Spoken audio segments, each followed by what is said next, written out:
this episode of One World, One Fight Leadership Interview Series. Today we have with us a very special guest, Mr. Datta Patil. He is the Director General of Yuva Rural Association or YRA. YRA was established in 2002 to address the rural issues in the Vidarbha region of Maharashtra. Thank you so much for joining us, sir. Thank you. So my first question is, Vidarbha is amongst the least developed regions in Maharashtra. What have been the main development challenges for you?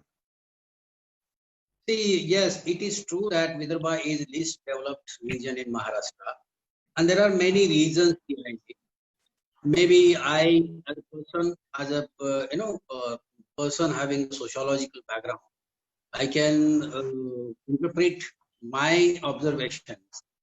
Like one is the political will in this region towards people's development is not seen that way. Maybe in others, developed regions and this thing. People are never in the center of their agenda. So what is happening, then people also are having an easygoing kind of, mentally attitude. And governance, even at the village level, is not equipped. But if you know the 14th and 15th this commission, finance commission, they have started giving money funds direct to the Gram Panchayat, which is a very good thing, decentralization of the governance. But at the same time, I feel that these people are not equipped to take a decision or to implement the development activities. So that is another thing. We see in the village that there is a party politics played. For example, if the existing ruling party sarpanch has developed certain thing, maybe the other party people may not take part in that, or they may not take benefits of those schemes or those programs. That kind of things also are seen in villages. You have also done work in Madhya Pradesh. So how do the challenges in Vidarbha differ from those in Madhya Pradesh? I do not see many differences, except maybe MP people, they are ready to do work. They are ready to do hard work.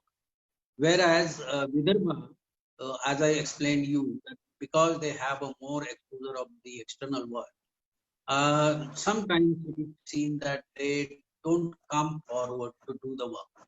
I mean, I can quote one example, latest example. In some of the villages, we found that people are, not getting their food, because of the COVID and this thing.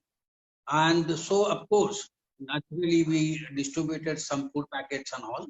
And then we started some work in the same village, which was kind of constructive kind of labor we wanted.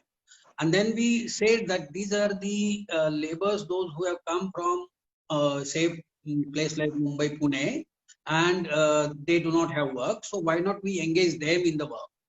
And so our staff approached to them, and they were not ready to do the work. They were not ready to do the work. So that is the reality. What we see, it is really pathetic, really pathetic. And that may be the only difference between MP and Vidarbha. I found MP people are ready to work. Maybe I found, I worked with those people because those were ready to work. It is not like, 100% people in Vidarbha also, they don't want to work. That is also not the reality. But most of the time this happens. So this is the only difference I can.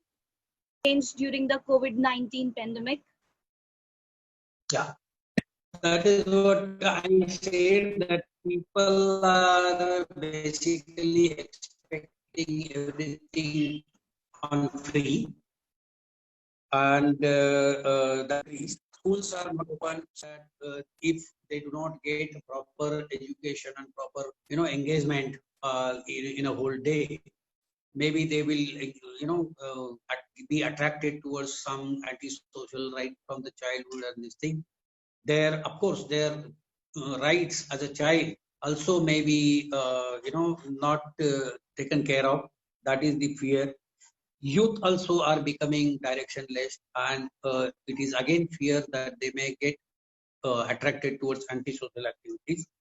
Overall economy is going to change. The overall economy is changed, and people really don't have money in their hands.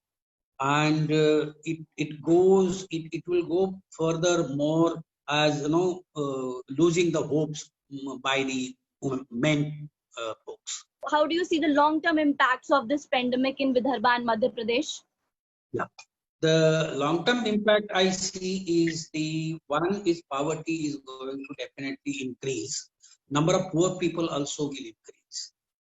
Though we are committing that we are able to bring the poverty down and the BPL families are decreased, but in real sense, due to the COVID pandemic, maybe this poverty line or BPL families are going to increase definitely. We also have a fear that anti-social activities also will be increased all over.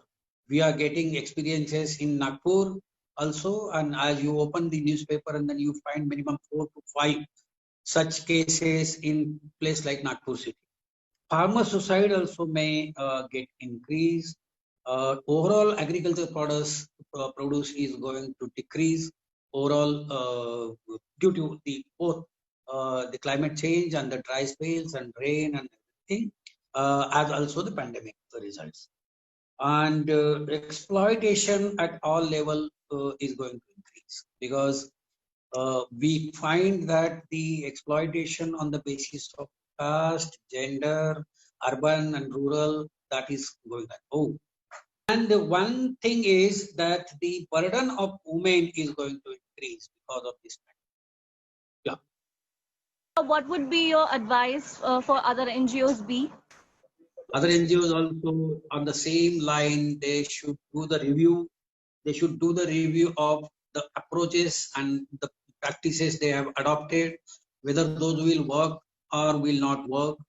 They really need to engage those people, those actually to whom we are working with or whom we are working with for their development.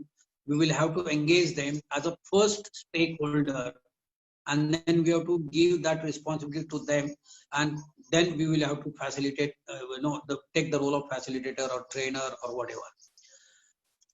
I would say like that. And then it has now time come to for the sector that they have to come together, and in a united way they will have to think whether there is a role for us or not, and if there is a role, then what is that role, try to understand that role and then play that role.